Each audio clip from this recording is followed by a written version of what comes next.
नमस्कार साथियों, मध्य प्रदेश शिक्षक पात्रता परीक्षा वर्ग 1, वर्ग 2 और साथ ही साथ वर्ग 3 के मेरे सभी प्यारे साथियों का रामसर यूट्यूब चैनल में एक बार फिर से बहुत बहुत स्वागत है।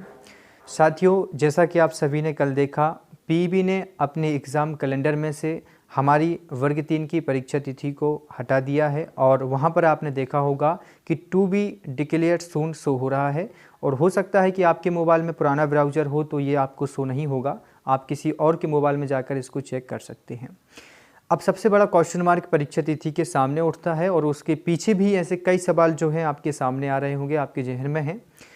इसमें सवाल सबसे बड़ा ये हो रहा है कि सर, यदि एग्ज़ाम डेट हटी है तो इसका नुकसान हुआ है कि फ़ायदा हुआ है? क्योंकि यदि आप ये सोच रहे हैं एग्ज़ाम डेट आगे बढ़ी है या अभी फ़िलहाल कोई शो नहीं हो रही है तो इसका फ़ायदा ये है कि हम आगे और पढ़ सकते हैं। और दूसरा, सामने से ये डर भी आ रहा है कि सर, जो अभी फ़िलहाल प्रदेश में घोषणा की गई थी कुछ दिनों पहले कि प्रदेश में नई शिक्षा नीति लागू होगी और आपने उसमें देखा था अलग अलग कैटेगरी डिवाइड की थी और उसी के साथ में प्रदेश के मुख्यमंत्री जी ने, हमारे शिवराज जी ने ये घोषणा की थी कि प्रदेश की जो भी भर्तियां होगी उसमें हम एनआरए से कराएंगे। तो ये भी एक क्वेश्चन सामने आ रहा है कि क्या हमारी जो भर्ती है पात्रता परीक्षा, क्या वो एनआरए लेगा या फिर नई शिक्षा नीति के अंतर्गत होगी? ठीक है, तो ये प्रश्न भी है आपके सामने। और इसके पहले ये भी है कि सर, डिक्लेयर का मतलब क्या होता है, अर्थात कब तक हमारी एग्ज़ाम डेट को पीईबी जारी करेगा?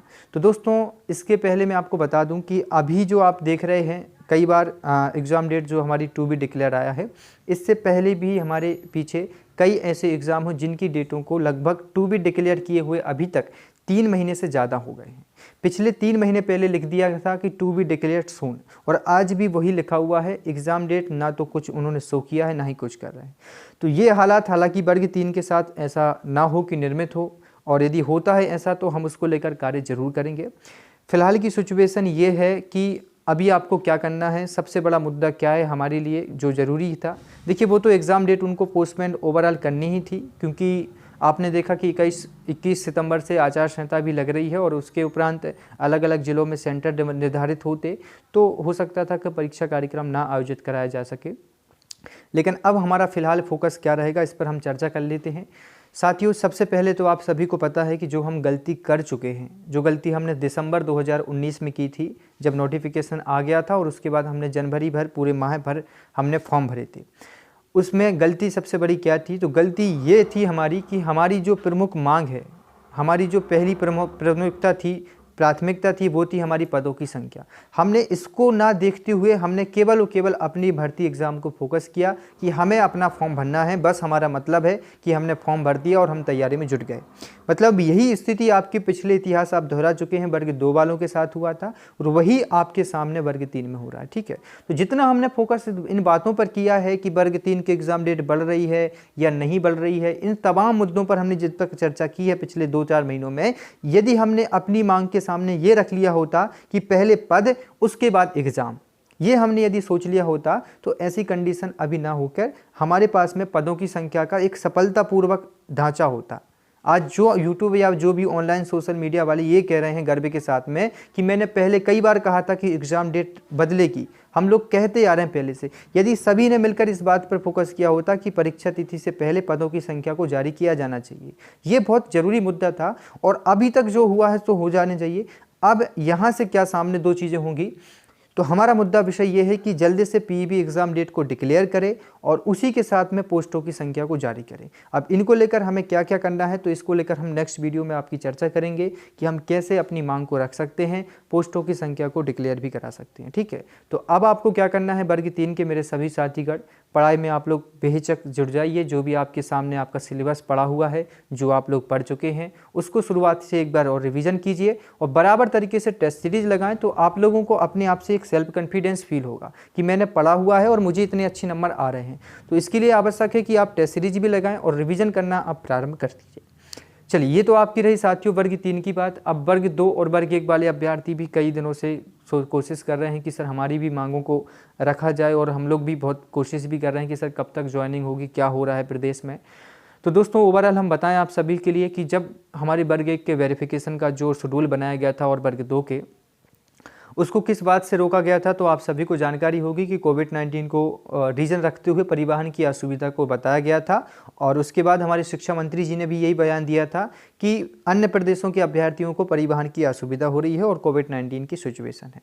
तो अब ये मान के चलिए कि ये फिलहाल रीज़न आपकी वेरिफिकेशन के लिए काफ़ी नहीं है। अब सरकार या कोई भी मंत्री या कोई भी अधिकारी ये बयान नहीं देगा आपके लिए कि हम कोविड-19 की वजह से हम वेरिफिकेशन नहीं करा रहे हैं। और इससे पहले उनको एक नया कारण और भी मिल गया है, जो एक बड़ा कारण हम कह सकते हैं और प्रत्यक्ष रूप से आपके सामने भी है, वो है आपका 27% रिजर्वेशन। ठीक है, ये इसलिए है क्योंकि जब हमारा कैलेंडर या हम कह सकते हैं हमारा जो रोस्टर जारी किया गया था, उसमें जो भी पोस्टें डिक्लेयर की गई हैं वो 27% रिजर्वेशन के अनुसार हमें बताई गई थी। और उस समय जो जारी किया था वो कांग्रेस ने जारी किया था और उसके बाद से हाईकोर्ट में भी मुद्दा रहा, तब भी था और आज भी है। और इसी वजह से सरकार के पास भी एक मुद्दा हम कह सकते हैं कि सरकार ने भी अब ये इसी बात पर फोकस करना प्रारंभ कर दिया है कि 27% रिजर्वेशन जब तक हाईकोर्ट में है, जब तक हम भर्ती को पूर्ण नहीं करा सकते। और इसके लिए हो सकता है कि अभी जो फैसला है, इसी महीने फैसला है किसी डेट को, यदि इस महीने डिक्लेयर हो जाता है तो उम्मीद कर रहे हैं कि इस महीने आपकी अंतिम तक आपकी जो डॉक्यूमेंट्स वेरिफिकेशन है वो शुरू भी हो सकता है। लेकिन हम ओवरऑल आपसे यही कहेंगे, तो फिलहाल यही कारण है सरकार के पास में भी और हमारे पास में भी, वो है 27% रिजर्वेशन।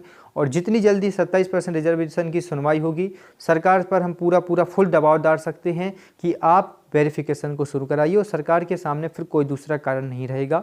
ये एकदम खुला फैसला आपका हो जाएगा। ठीक है, तो फिलहाल आपको रुकना होगा जब तक आपका 27% रिजर्वेशन का कोई भी फैसला नहीं हो जाता है, हाई कोर्ट कोई सुनवाई नहीं कर देती है, तब तक आपके लिए वहाँ पर रुकना पड़ सकता है। और हो सकता है कि इस महीने ही फैसला हो जाए तो आपकी वेरिफिकेशन का और बाकी जो आपका शेड्यूल है वो भी जल्द से जल्द उसमें जारी कर दिया जा सकता है। ठीक है, तो फिलहाल यही है साथियों कि यदि आप ऑनलाइन सोशल मीडिया से जुड़े हैं तो कुछ कार्य आपको करने पड़ेंगे, उसको लेकर हम नेक्स्ट वीडियो में चर्चा करेंगे। वर्ग 3 के जो अभ्यर्थी हैं और वर्ग 1 और वर्ग 2 के हैं, हमारा सोशल मीडिया अभियान चालू होगा। जैसा कि आपने देखा कुछ दिनों पहले कि जो हमारे देश के अलग अलग बड़े बड़े हम कह सकते हैं संस्थानों के चैनल हैं, जैसे कि आपने देखा बड़े बड़े यूट्यूब है, सोशल मीडिया पर उन्हें कार्य, जिसको हमने कहा डिजिटल स्ट्राइक उन्होंने दिया था, अभी आपने देखा होगा। और तुरंत ही एसएससी ने और उसके बाद रेलवे ने अपनी एग्ज़ाम डेट को डिक्लेयर कर दिया। ठीक है, तो हम ये भी सोशल मीडिया के माध्यम से शुरुआत अपना जो मिशन है वो चलाएंगे, सभी आपके साथ में हैं ऐसे मुद्दों पर। तो हम इसको लेकर नेक्स्ट वीडियो में चर्चा करेंगे, क्या प्रयास करने हैं शिक्षक भर्ती काउंसलिंग को लेकर और एग्ज़ाम डेट को लेकर वर्ग 3 की।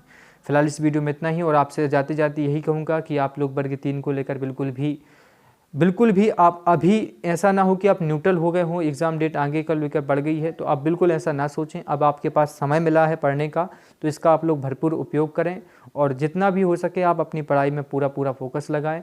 और यदि आपको किसी भी टॉपिक में कोई दिक्कत जाती है तो आप कमेंट बॉक्स में कोशिश करें, मैं आपको रिप्लाई करूँगा बताने की। आप ट्राई कर सकते हैं, वहाँ पर पूछें मुझसे और मैं कोशिश करूँगा आपको जवाब देने की। और बहुत जल्दी आपकी एग्ज़ाम डेट भी डिक्लेयर कर दी जाएगी। तो फिलहाल इस वीडियो में इतना ही, मिलते हैं एक नई वीडियो में। जय हिंद साथियों, वंदे मातरम।